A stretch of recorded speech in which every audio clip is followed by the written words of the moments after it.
여러분의 귀중한 시간을 아껴드리겠습니다. 안녕하세요. 돈 되는 부동산의 김현중입니다.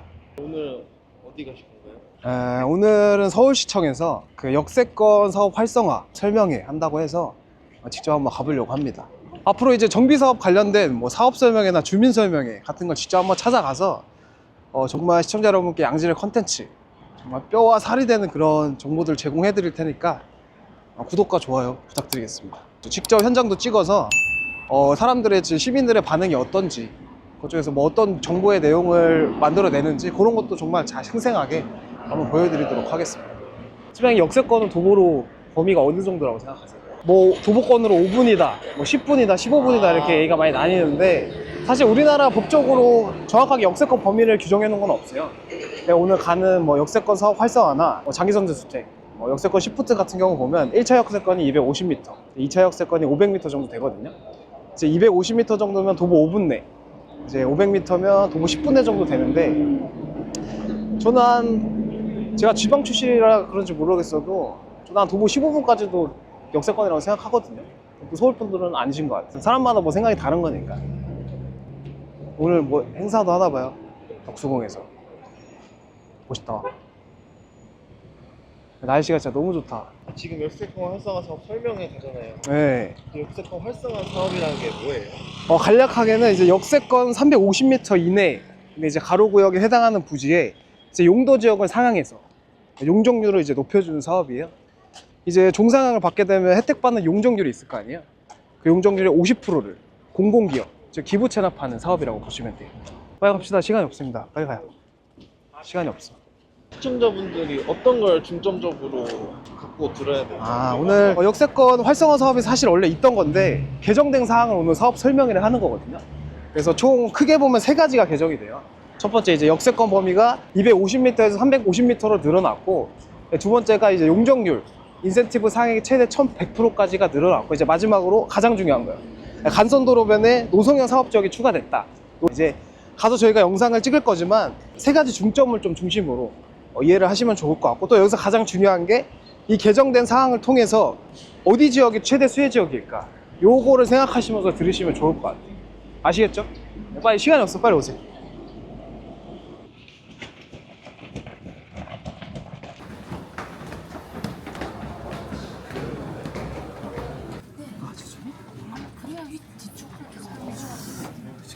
진짜 생각했던 것보다 사람들이 진짜 많이 와서 지금 앉을 자리가 없어요.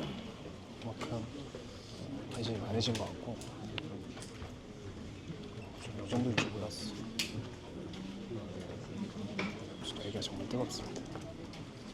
너무 많은 인원이 오시다 보니까 저희가 날짜를 조만간에 하루 더 잡아서 설명회를 다시 한번 개최하도록 하겠습니다. 그 문자로 안내를 다시 한번 해드리도록 하겠습니다. 그러면 설명회를 시작하도록 하겠습니다. 네, 안녕하세요. 발표를 맡은 엔더스 엔지니어링 홍석기 상무입니다. 많은 분들이 관심을 가져주셔서 정말 감사드리고, 설명 시작하겠습니다. 도시계획 일반 사항인데요.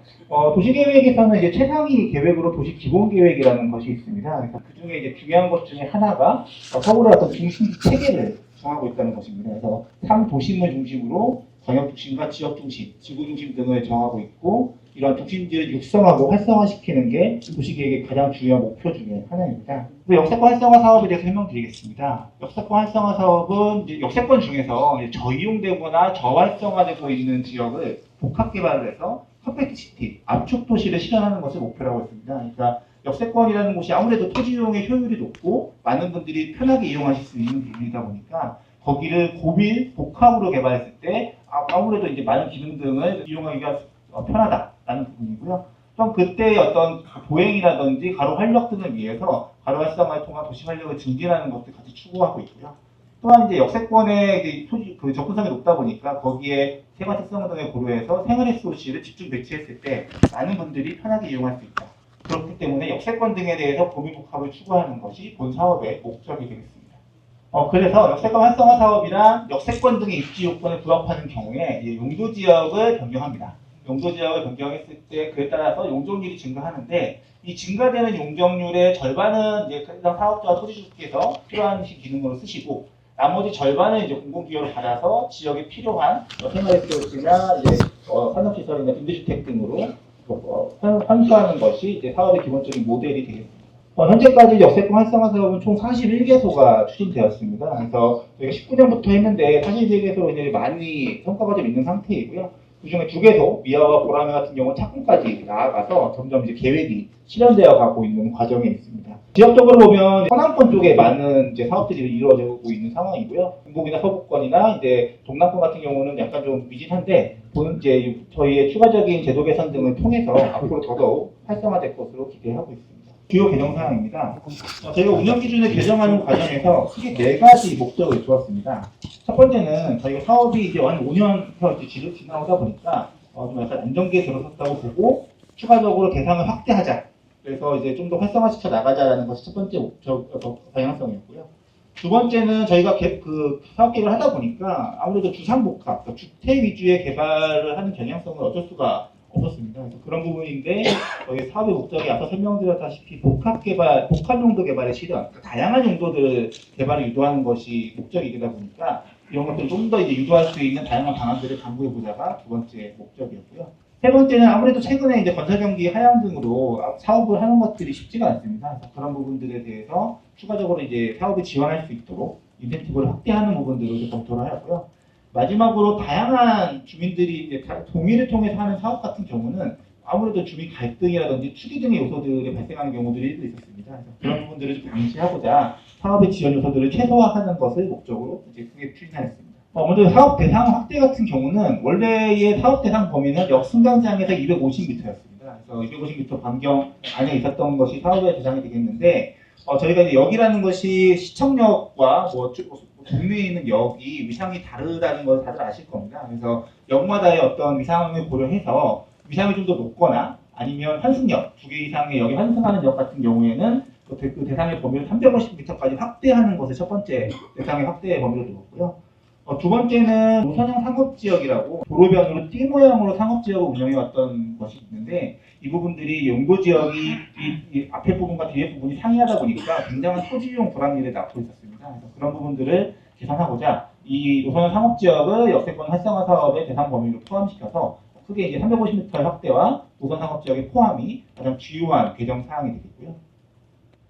두 번째 복합 용도 개발에 대해서는 주거 용도 이외에 이제 업무라든지 일자리를 중심으로 하는 업무 시설이라든지 관광숙박 시설 같은 것들을 전체 절반 이상 설치하실 경우에는 저희가 이제 추가적으로 우선 인센티브를 드리는 방향으로 좀 고민을 했습니다. 그러니까 가령 이제 주상복합 같은 것을 할 때는 저희가 일반적인 룰로 이제 인정을 한다면 이런 복합 용도를 도입했을 때는 거기에 한 단계 더 나아가서 추가적으로 인센티브를 주는 방법으로 고민을 했고, 자세한 내용은 뒤에 설명드리도록 하겠습니다. 세 번째로는 인센티브의 확대인데요. 이제 저희 도시계획뿐만 아니라 다양한 법에서 현재 다양한 정책들이 추진되고 있고, 그때 이제 용적률 인센티브를 주는 경우들이 많이 있습니다. 그래서 시 정책에 맞는 것들을 좀 발췌해서 창의혁신 디자인을 도입하거나 관광숙박시설을 하거나 친환경 건축물을 이제 도입하셨을 경우에는 추가적인 이제 공공기여 없이 용적률 완화가 가능하도록 좀 대상 인센티브 범위를 확대하여서 사업도 이제 좀 실현성을 높일 수 있도록 하는 방향으로 검토하였고요. 마지막으로는 도시정비형 재개발 사업 같은 경우는 이제 토지 소유자가 다수이다 보니까 좀 갈등 요소가 좀 많이 있거나 사업이 지연되는 경우가 많이 있어서 저희가 면적 요건을 좀 이제 약간 제한적으로 두고 동의율도 이제 높게 하고 구역 지정의 요건도 다른 경우들과 동일하게 이제 가져가도록 초기에 이제 어떤 갈등 요소를 좀 최소화하고자 하였고요. 지역주택조합 사업 같은 경우도 이제 동의 요건을 좀 강화해서 좀 이제 어느 정도 동의가 확보되었을 때 사업을 추진할 수 있도록 검토하였고, 기타 이제 투기 방지를 위한 권리 산정 기준일이나 행위 제한 등에 대한 고시들도 같이 좀 고민을 하였습니다. 그럼 이제 어느 지역이 가능하냐 했을 때는 저희가 이제 도로로 둘러싸인 것을 저희가 블럭이라고도 하고 뭐 가로구역이라고 얘기를 하는데, 이런 여기에 해당하는 이 역세권이나 노선상업에 해당하는 가로구역 안에 있는 필지, 부지들이 대상이 됩니다. 그래서 가령 역 같은 경우는 역 350m, 250m 범위에 그 가로구역이 절반 이상 들어오면 전체가 대상이 되고요. 근데 절반이 안 들어오면 이제 위원회 심의를 통해서 이제 대상 여부를 판단하게 됩니다.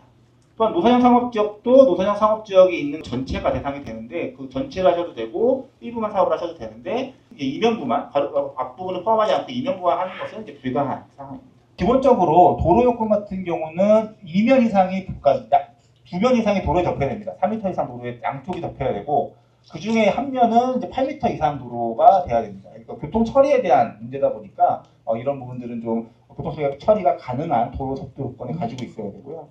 면적 같은 경우는 1,500에서 1만 제곱미터인데 이제 저희가 이제 딱 이렇게 고정적인 수치로 했더니 이제 아무래도 뭐 1,490은 왜 안 되냐 뭐 이런 얘기들이 있어서 그런 것들은 이제 위원회에서 좀 유연하게 판단할 수 있도록 하였습니다. 기타 노후도라든지 정비구역 지정 요건 이제 같은 경우는 이제 법적인 요건이나 이제 관련 계획, 관련 기준에서 정한 것들을 그대로 차용하고 있고요. 사업이 가능한 용도 지역은 2종 일반 주거 지역 이상일 경우부터 이제 가능하도록 하고 있습니다. 이제 용도 지역 변경 기준인데요. 이게 뭐 말씀드리기 참 죄송한데 복잡합니다. 이거를 참 쉽게 만들어서 모두가 이해하시기 좋게 했어야 됐는데 좀 그런 부분들이 좀 어려웠었습니다. 이제 그 어려운 이유가 이것들은 지금 원래 도시계획에서는 잘 허용하지 않았던 방식입니다. 그러니까 안 되던 걸 되게 하다 보니까 복잡하게 좀 이게 고를 수밖에 없었고 그러다 보니까 복잡해진 상황이니까 좀 이해를 부탁드리고요. 원래 도시계획에서는 1단계 상향이 원칙입니다. 용도 지역을 변경할 때 한 단계만 상향하는 게 원칙인데 역세권 활성화 사업은 2단계 상향을 이제 기본으로 하고 거기에 만약에 정말 공공성이 인정된다면 3단계를 또 앞서 설명드린 대로 복합 용도를 도입한다면 4단계까지도 상향하도록 이제 굉장히 파격적인 제도로 현재 규정이 되어 있는 상태고요. 다만 이런 부분들은 앞서 설명드렸던 이 중심지 체계에 따라서 달성 가능한 최대 용도 지역이 정해져 있습니다. 그러니까 어떤 상한선, 뚜껑은 있는 거죠. 그래서 이거를 이제 초과할 수는 없다. 앞서는 역세권일 때의 기준이었고요. 이건 두 번째는 무선형 상업지역, 간선도로변의 기준입니다. 무선형 상업지역은 원래 저희가 출발이 용도 지역이 두 개로 나뉘어져 있어서 토지용이 불합리하다, 그걸 고치겠다라고 이제 처음에 시작을 하다 보니까 이제 기본적으로는 하나의 용도 지역으로 통일하는 것을 원칙으로 합니다. 그래서 중심지 체계별로 최대 달성 가능한 용도 지역 범위 이내에서 하나로 통일하는 것을 원칙으로 하는데 예외적으로 저희가 이런 경직된 규정을 운영하지만 예외 규정이 있습니다. 그래서 현재 앞에가 일반 노선 상업인데 이 부분을 내가 후면을 좀 조정하더라도 앞에 노선 상업 지역은 유지하고 싶다 하는 경우에 위원회에서 타당성을 인정한다면 이제 가능할 수도 있고요.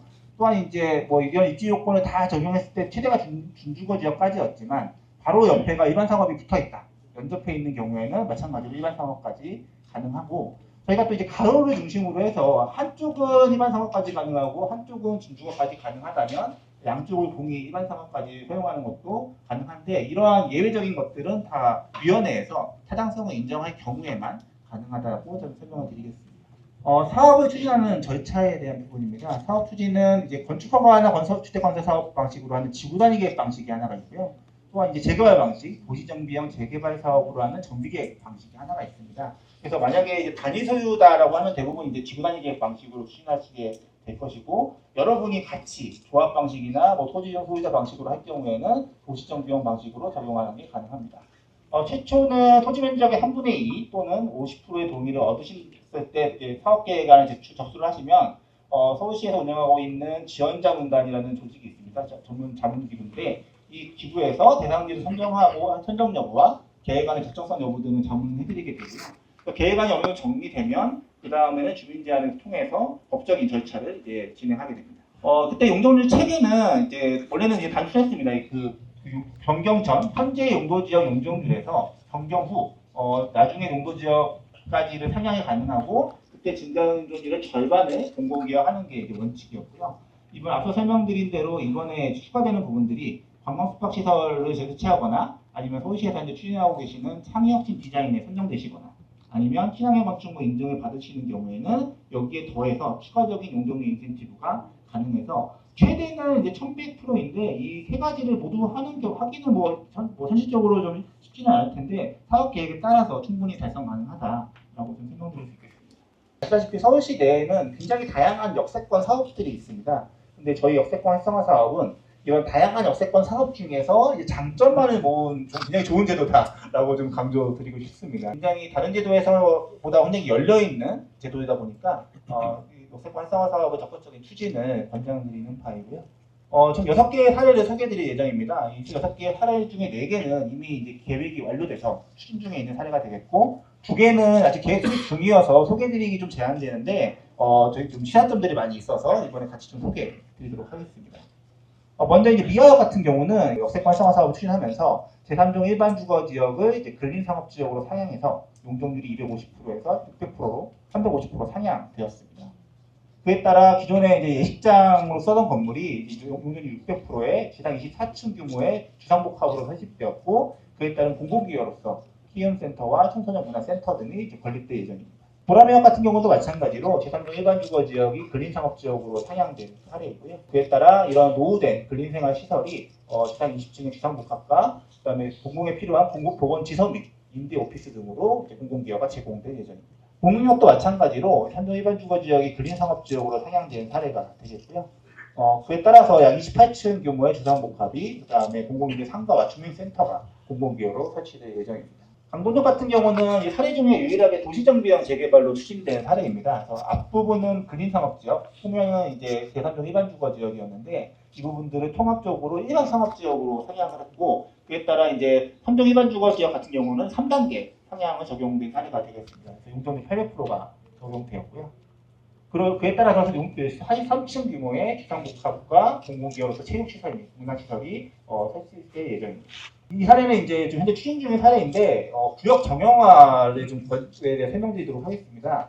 그러니까 이 대상지 같은 경우는 이제 이 바로 구역 중에서 위에 두 피지를 빼고 처음에 최초 계획이 제안되었습니다. 그래서 이 네 피지에 대해서만 3종 일반 주거 지역에서 근린상업지역으로 상향이 제안되었는데, 이제 공무에서 이제 계획을 하다 보니까 뒤에 블록까지 같이 통합적으로 하면 뭔가 이제 도로라든지 여러 가지 부분에서 용이하겠다라고 판단해서 이 구역을 통합했을 때, 그래서 구역을 정형화했을 때 용도 지역을 추가로 한 단계 상향하는 인센티브를 이제 같이 제공하면서 아주 좋은 계획으로 유도하는 사례가 되겠습니다.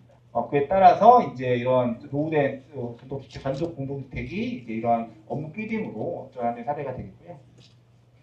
두 번째 사례는 이제 복합 용도의 사례인데요. 이 대상지 같은 경우는 3종 일반 주거 지역인데 3단계 상향을 적용해서 이제 일반 상업 지역까지 상향을 해서 800%까지 이제 상향이 되었습니다. 원래는 2단계 상향이 원래는 가능한데 3단계로 상향해 준 이유는 여기에 사업 계획이 주상복합이 아니라 업무나 문화시설 등의 어떤 복합 용도를 추구하기 때문에 저희가 이 추가적인 인센티브를 드린 사례가 되겠습니다. 인간인 입장에서도 용도 지역 상향에 따라서 토지 가치가 상승되고 건축이 가능한 범위가 확대되는 공공과 민간이 상호 윈윈할 수 있는 사업이라는 것으로 설명을 좀 마치도록 하겠고요.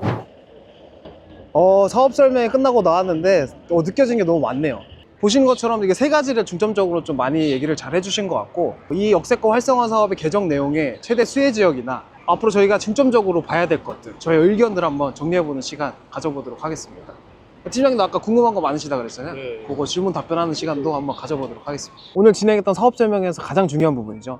간선도로변의 노성형 사업지역, 그 중에서 가장 큰 수혜 지역들이 이제 꼬마 빌딩들이 될 거잖아요. 꼬마 빌딩 같은 경우는 이제 개인적인 투자가 좀 어렵잖아요, 사실 금액적으로. 그러니까 저는 간선도로형 노성형 사업지역에 인접한 정비사업 예정지들도 눈여겨보시면 좋을 것 같아요. 최대 수혜 지역 너무 많은데, 우리가 또 지금 용산 전문가잖아요. 그래서 용산에 대해서 말씀드리면 용산의 한강대로 라인에도 간선도로형 노성형 사업지역들이 있어요. 이 주변 지역들에 인접한 이제 정비사업 예정 지역들 투자하시면 좋을 것 같고, 용산은 진짜 가뜩이나 호재 천국인데 어떻게 보면 호재가 하나 더 늘었네요. 투자 상담은 02-749-6301 나를 위해 내 자녀를 위해 바로 전화주세요. 한강대로 라인이 지금도 주거 업무 지역들이 많이 예정이 돼 있거든요. 근데 이제 그 규모가 이제 더 훨씬 커질 수 있는 환경이 조성이 된 거니까 정말 대박이죠. 강남 상급지 위주로 말씀드리면 강남에서 도산대로, 강남대로 너무 많아요. 그쪽도 좋을 것 같고, 그리고 또 이제 노량진역이나 영등포 시장역, 비교적 좀 개발이 더딘 곳들 있잖아요. 그쪽들도 굉장히 큰 수혜 지역을 받을 것 같아요. 결국에 이제 서울권에 개발할 땅이 없으니까 이제 상업 지역들을 넓혀주고 용도 지역을 상향해줘서 궁극적으로 이제 공급을 좀 늘리겠다는 의도잖아요. 근데 저는 또 이제 다른 관점에서 이런 점도 좀 혜택을 좀 많이 받을 것 같아요. 기존에 이제 간선도로변 노성형 상업지역에 있는 오피스텔이나 주상복합들 좀 눈여겨보면 좋을 것 같은데, 왜냐하면 보통은 오피스텔이나 주상복합이 재건축과 리모델링 사업이 좀 힘들잖아요. 그 이유가 이제 소유주가 많은 것도 있겠지만, 보통은 이제 용적률을 최대치로 적용받은 상태에서 이제 건물을 짓다 보니까 추후에 리모델링이나 재건축을 하려고 하면 용적률이 최대니까 세대수를 늘릴 수 없으니까 사업성이 안 나오는 거죠. 그래서 기존에는 리모델링이 진행이 안 됐던 곳들이 앞으로는 또 수혜를 또 받을 수 있지 않나 이렇게 생각합니다. 안 그래도 제가 기사 하나를 봤는데 네. 오피스텔이 다시 꿈틀거린다. 맞아요. 라는 기사를 봤어요. 요즘 분위기 좀 많이 좋아졌죠. 수익률이 5.3%인가? 거의 4년 만에 거의 최대치래요. 요즘 거래량도 많이 반등했고, 그리고 동대문에 청량리 쪽에는 한때 마이너스 피가 진짜 많았거든요. 그것도 다 소진이 됐어요. 역시 진정한 부동산 고수는 정말 아무도 관심 안 가질 때, 한때 뭐 오피스텔 망했다 이런 얘기까지 들었잖아요. 그럴 때 선점하시는 분들이 정말 큰 수익 보시는 것 같아요. 그 장기적인 관점에서 보면 서울권의 1, 2인 가구 수요는 계속 늘 수밖에 없잖아요. 왜냐하면 사실 일자리가 서울권에 계속 몰리게 되니까. 저는 장기적인 관점에서는 서울권 주요 입지에 오피스텔 투자도 슬슬 눈여겨보시면 좋지 않을까 이렇게 생각합니다. 오늘 정리해서 말씀드리면 역세권 활성화 사업의 범위가 250m에서 350m로 늘었다. 두 번째로는 용적률 최대 1100%까지 상향이 되었다. 이제 마지막으로 가장 중요한 거죠. 간선도로변의 노성형 사업지역이 역세권 활성화 사업에 추가가 되었다. 이렇게 정리해서 말씀드리고요. 계속 강조드리지만 간선도로변의 노성형 사업지역에 눈여겨보셔라. 이렇게 말씀드리고, 근데 가장 아까도 말씀드렸다시피 개인 투자자가 접근하기 좀 힘드니까 핵심은 간선도로변 노성형 사업지역 주변에 정비사업 예정지들을 눈여겨보셔라 라고 정리드리겠습니다. 감사합니다.